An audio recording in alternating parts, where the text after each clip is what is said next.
The breaking point. The Terran Confederacy had maintained peace with the Arcturus Dominion for 73 years. Not because humans were naturally peaceful, history proved otherwise, but because the alternative meant extinction. Humanity had expanded to 12 colony worlds across 3 star systems, a modest footprint compared to the Dominion's 800 planets spanning half the galactic arm. Ambassador Eliza Chen stood before the United Earth Council, her usual composure fractured. The hologram behind her showed the smoking ruins of New Montana, humanity's newest colony. The feed was grainy, captured by a fleeing transport ship before communications went dark. 2 million civilians, she said, voice steady but knuckles white, as she gripped the podium. The Dominion claims it was a necessary correction to our expanding influence. Admiral Marcus Reed, a weathered man with more scars than hair, leaned forward. They're testing us. They've been escalating for years. Trade sanctions, border incursions. This is different. They expect us to protest through official channels, Chen replied. They expect us to file complaints with the Galactic Covenant like we've done for decades. They expect us to be civilized. The council chamber fell silent. Everyone present understood the unspoken truth. Humanity had been playing by the Dominion's rules because they had no choice. Until now. Chancellor O'Keefe stood slowly, her tall frame casting a long shadow. Show them. A technician nodded, and the center of the chamber transformed. A holographic display revealed a massive underground facility beneath Mars' southern polar cap. Construction that had never appeared in any official record or treaty declaration. Project Nemesis, Admiral Reed explained as the display zoomed in to show rows of sleek vessels unlike anything in Earth's public fleet. We've been preparing for 70 years, ever since first contact showed us how insignificant we were. We hoped we'd never need this. Chancellor O'Keefe surveyed the room. The vote is simple. We continue diplomatic channels and accept that our colonies can be exterminated at the Dominion's whim, or we activate Nemesis. The vote took less than a minute. In the officers' mess aboard the UES Vindicta, Commander Sophia Wade sipped synthetic coffee and studied mission parameters. Around her, 11 other officers, hand-selected from military branches across Earth and its colonies, did the same in silence. Captain Karen Jackson entered, and Wade snapped to attention along with the others. At ease, Jackson said, his voice carrying the distinctive accent of Titan's domed cities. He was shorter than most officers, but carried himself with unmistakable authority. A faded scar ran from his left eye to his jaw, a souvenir from the border skirmish of 47. You've all been briefed individually, he continued. But now I can confirm, this is not a drill. As of 600 hours, Project Nemesis has been activated. Operation Midnight begins in 12 hours. Wade felt her pulse quicken. She'd trained for this scenario for 11 years, but somewhere deep down, she'd never believed it would happen. The Dominion attacked New Montana yesterday. Jackson's voice hardened. 2 million dead. They expect us to beg for mercy or hide behind Covenant regulations. Instead, we're going to show them what happens when you corner a predator. He activated the holo-display, showing the Arcturus Dominion's primary military outpost in the Deneb sector. Fortress Imperia, 30,000 troops, defense grid capable of withstanding conventional fleets 10 times our size, and home to their regional command eye. Our conventional fleets, Wade corrected, earning a nod from Jackson. Precisely, Commander. The Vindicta isn't conventional. None of the Nemesis ships are. The display zoomed in on the fortress's defense grid. Key points, Jackson continued. Their AI, designated Sovereign, coordinates all military operations in the sector. It's housed in a quantum core at the center of the station. Our primary objective is not to destroy it, but to infect it. Second Lieutenant Ravi Kumar, their cyber specialist, leaned forward. With what, sir? Jackson smiled, though it didn't reach his eyes. Humanity's collective rage, packaged as the most vicious malware ever created. We call it Pandora. Deep beneath the Martian ice, General Elena Volkov watched as 12 ships detached from their berths. Each vessel was a masterpiece of hidden engineering, stealth systems that bent light and absorbed sensor pings, weaponry derived from decades of covert reverse engineering of alien tech, and hulls composed of materials that didn't officially exist. "They're beautiful," said the voice beside her. Volkov turned to see Chancellor O'Keefe, who had insisted on witnessing the launch personally. "They're not beautiful," Volkov corrected. "They're terrible. Necessary, but terrible." O'Keefe nodded slowly. "How many know about them?" "Less than 300 people across all of human space. We built them in sections, using automated systems, false projects. No one knew the full picture except the Nemesis Committee." On the display, the ships activated their engines, silent, leaving no thermal signature, and accelerated toward their jump points. "And the crews?" O'Keefe asked. "The best we have. All volunteers, all with personal reasons to hate the Dominion. All willing to be disavowed if captured." O'Keefe watched the ships vanish one by one. "Will it be enough?" Volkov's face remained impassive. "Against their entire empire? No, but we don't need to defeat their whole empire. We just need to make the cost of attacking us too high to contemplate." 70 years of peace, O'Keefe murmured, "because we were afraid." "And now," Volkov replied, "it's their turn." The UES Vindicta emerged from Fold Space 600,000 kilometers from Fortress Imperia, close enough for precision, far enough to avoid immediate detection. Immediately, its systems went dormant except for minimal life support and the specialized stealth field that bent light and background radiation around its hull.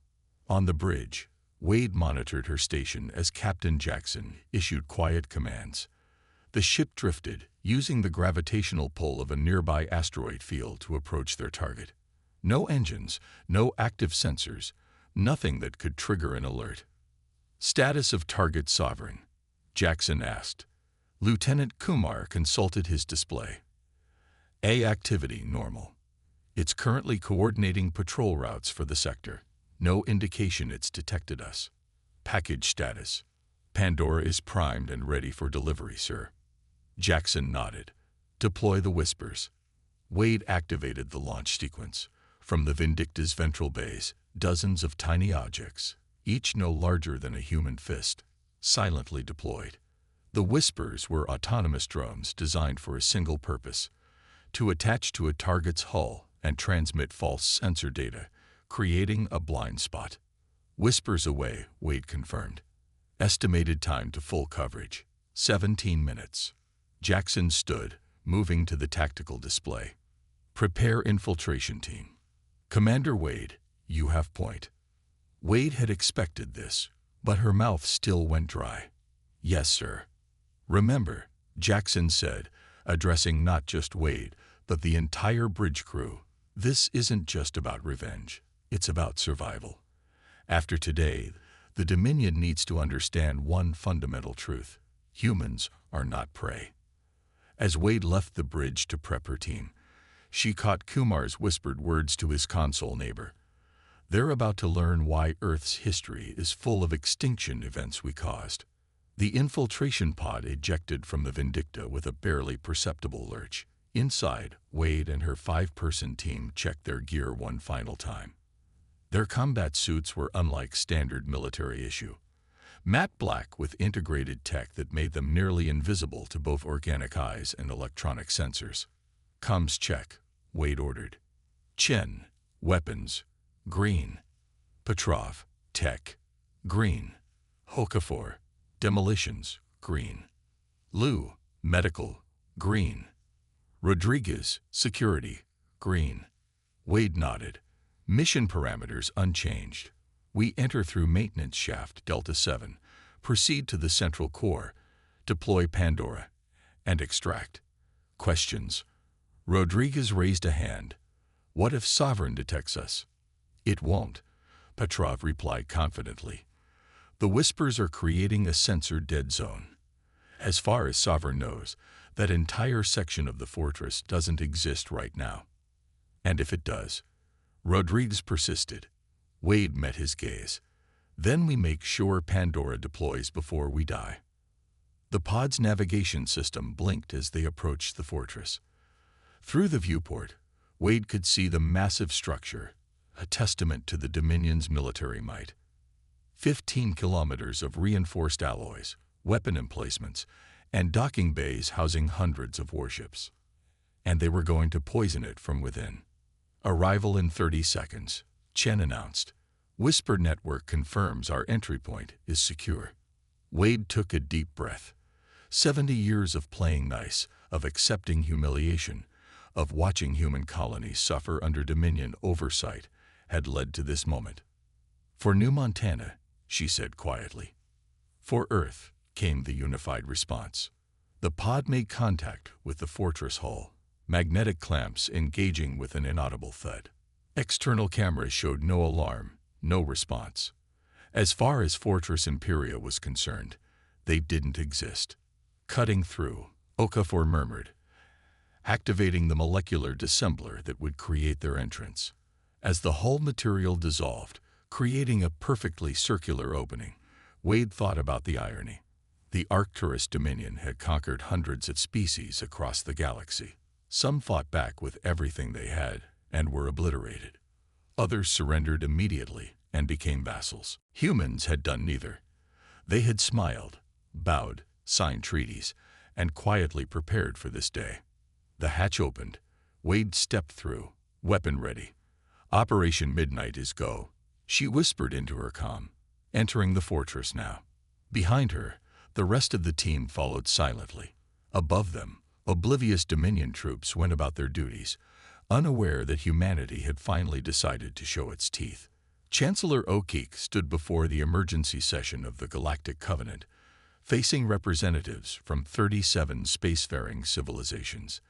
The Dominion ambassador, High Executor Vrex, sat directly across from her, his 4 eyes narrowed in what passed for amusement among his kind. The Terran Confederacy brings serious accusations, the Covenant mediator began. The alleged destruction of a colony world.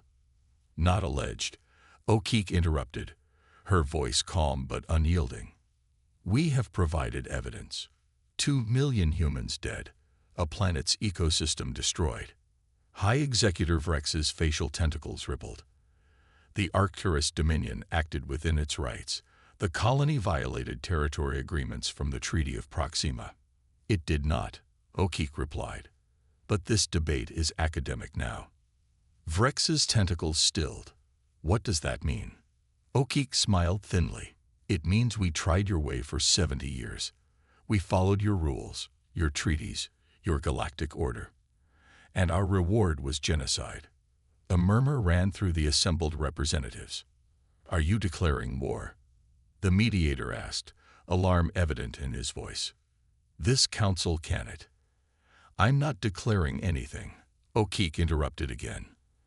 I'm simply informing the Covenant that as of today, humanity is no longer playing by Dominion rules. Her wrist device chimed softly. She glanced down, saw the single-word message, CCCS. In fact, she continued, I believe High Executor Vrex is about to receive an urgent communication. As if on cue, Vrex's communication device emitted a harsh tone. He glanced at it, his posture suddenly rigid. What have you done? He demanded, rising from his seat. O'Keefe met his gaze steadily. We've decided to stop being civilized. Predators unleash. Admiral Craftful of the Arcturus Dominion stood before the Emergency Council, his exoskeleton quivering with barely contained rage. The holographic displays surrounding the chamber showed the same scene from different angles.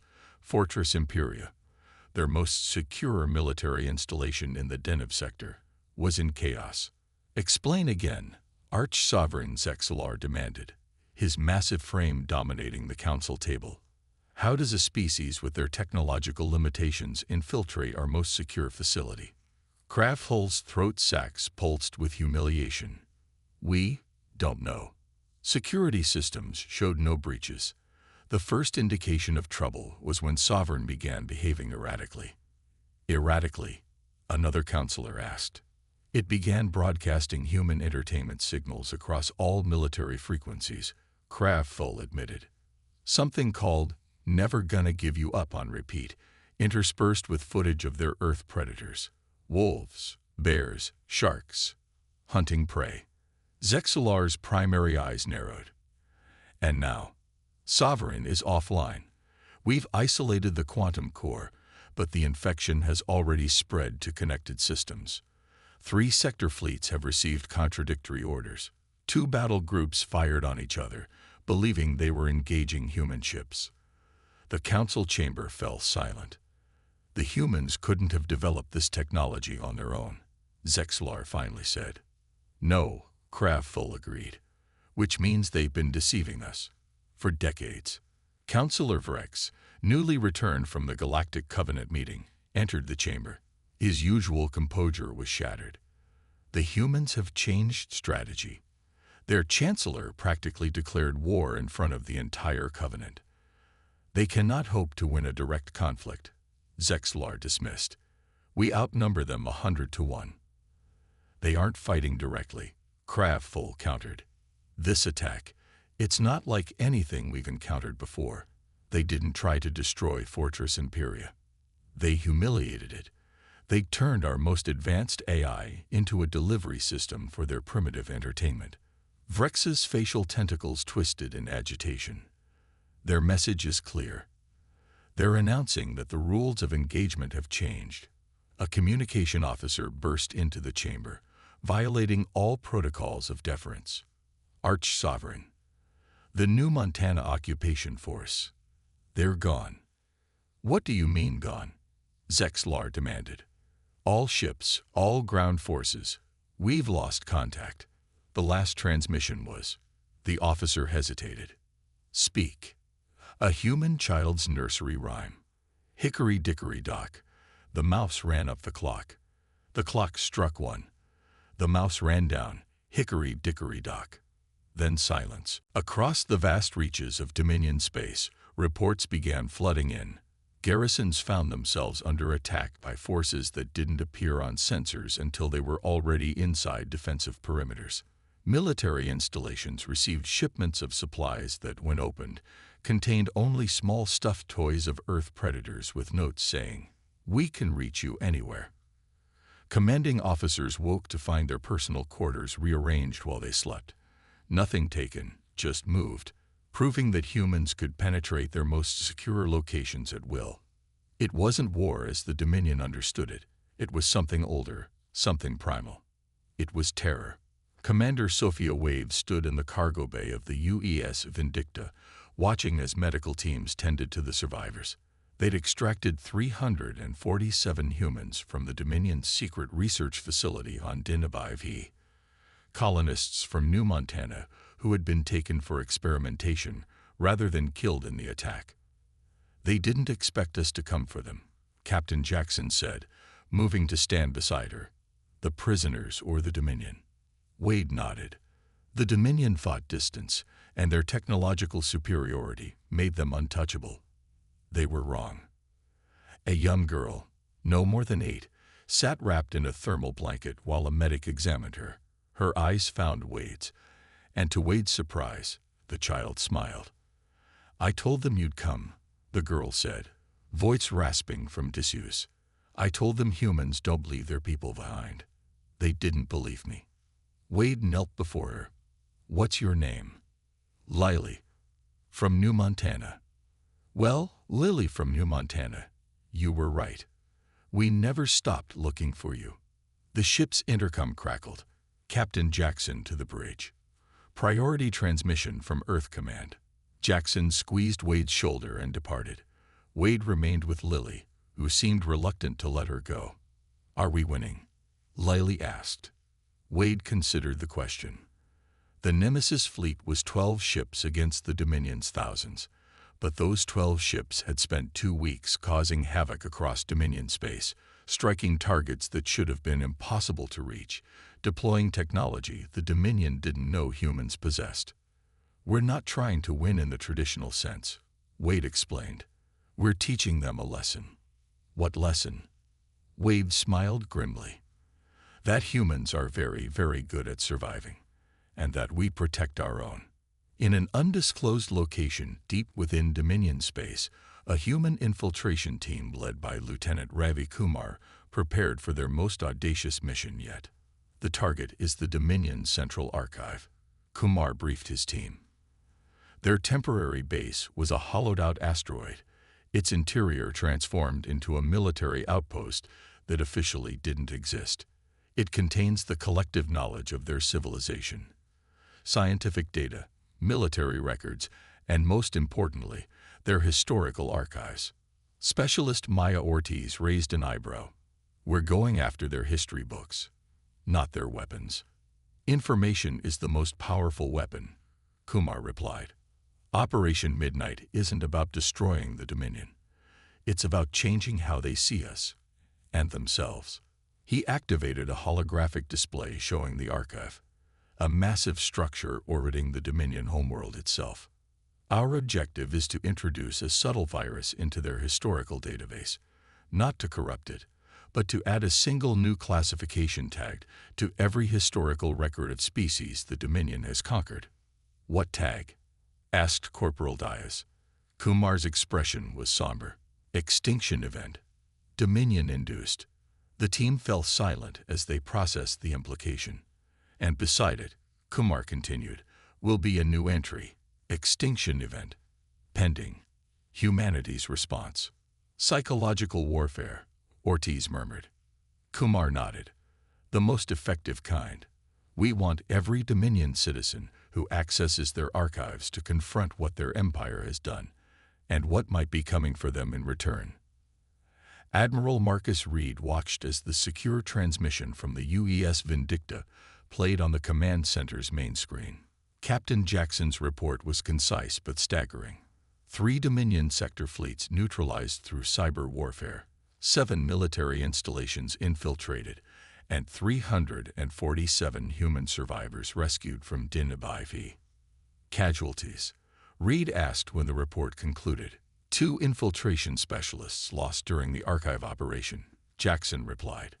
The Dominion still doesn't know how we're bypassing their defenses, but they're adapting.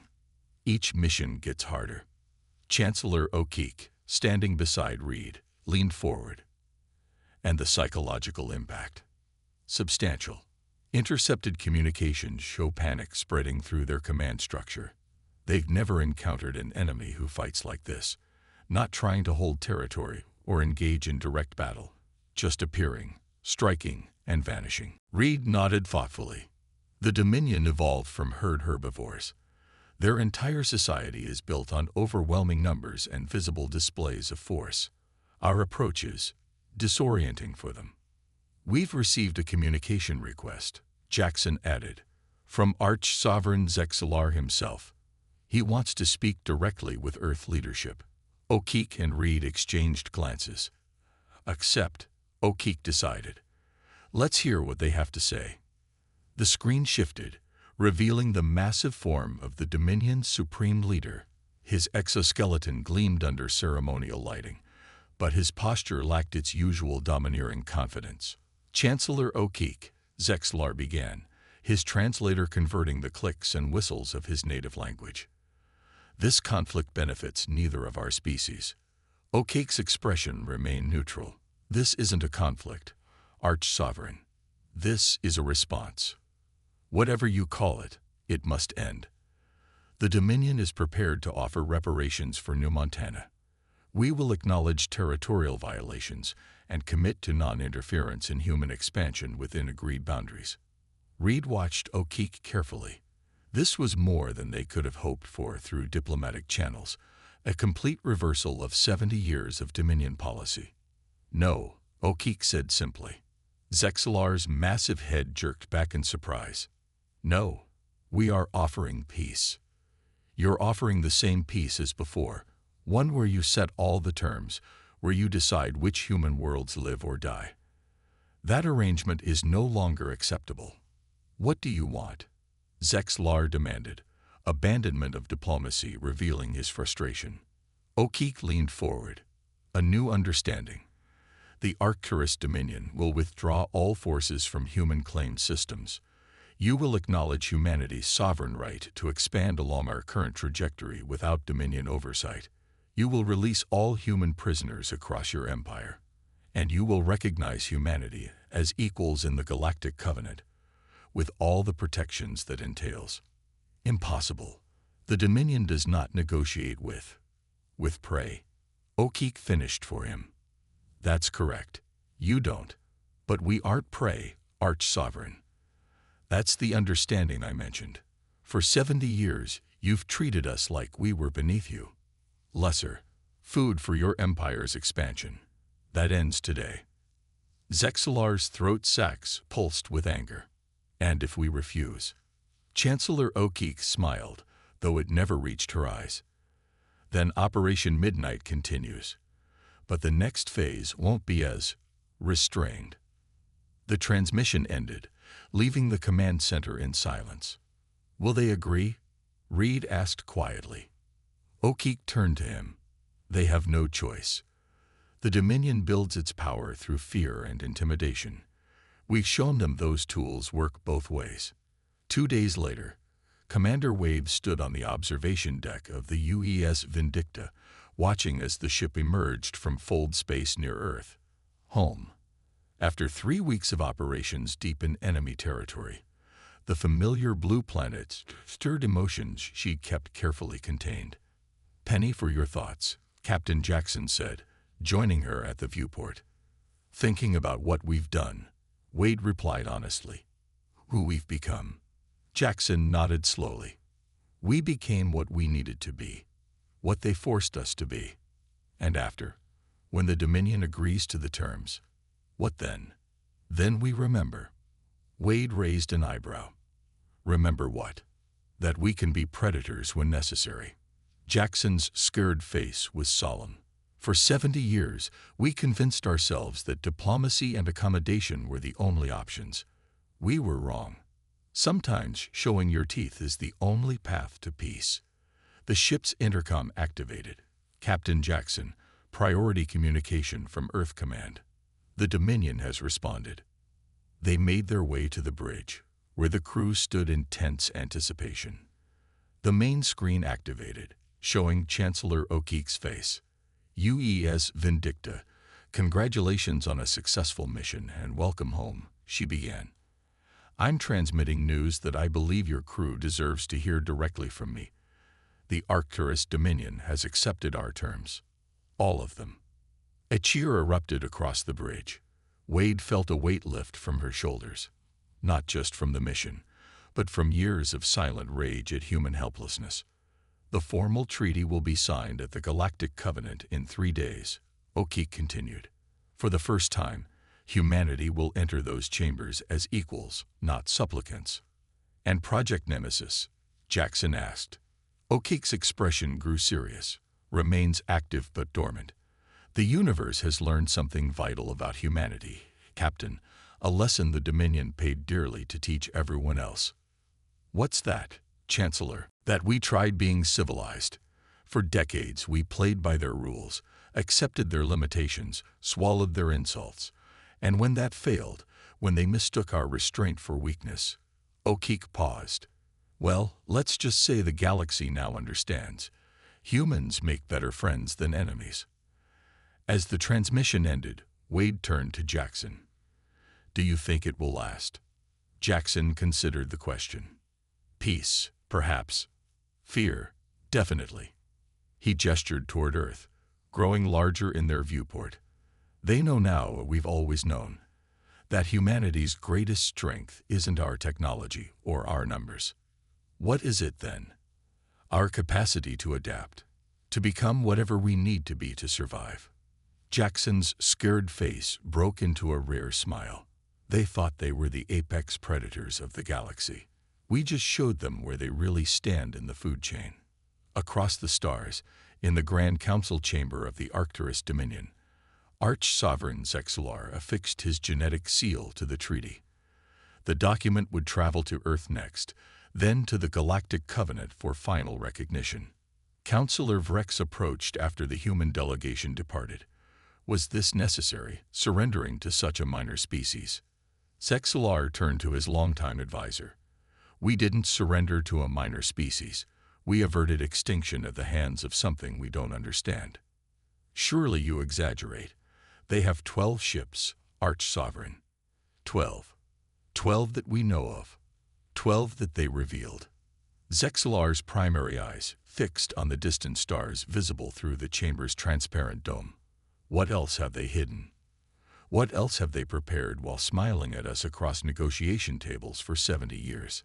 He activated a display, showing footage captured from Fortress Imperia before its systems were corrupted.